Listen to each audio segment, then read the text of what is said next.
একটু সময় লাগে লাইন পেতে, তারপরেও চেষ্টা করতে হবে। বিলকুল সময় লাগে আসলে। ওই জায়গাটা আলোচনার, আমরা কি অনুরোধের গানটা শুনে যাব? উনি দেখছেন অনেক দূর থেকে। ঠিক আছে।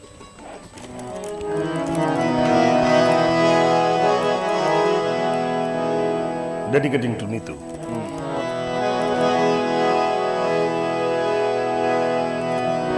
इश्क तुम्हें हो जाएगा मेरे जैसे, बन जाओगे मेरे जैसे, बन जाओगे जब। इश्क तुम्हें हो जाएगा दीवारों से टकराओगे जब। इश्क तुम्हें हो जाएगा, बेचैनी जब बढ़ जाएगी और याद किसी की आएगी। बेचैनी बेचैनी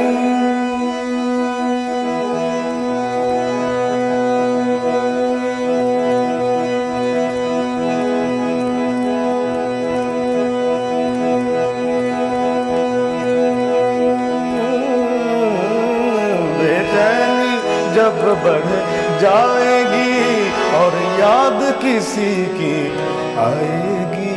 तुम मेरी गजलें गाओगे जब। इश्क तुम्हें हो जाएगा मेरे जैसे, बन जाओगे जब।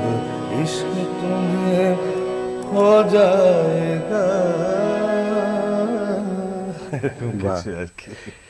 আমাদের আপনি একটা জায়গায় ধরুন বাংলা গজল নজরুলের বাইরে তার পরবর্তী সময় যত গীতি কবিতা এসেছে, অনেক বড় বড় গীতি কবি আমরা পেয়েছি, কিন্তু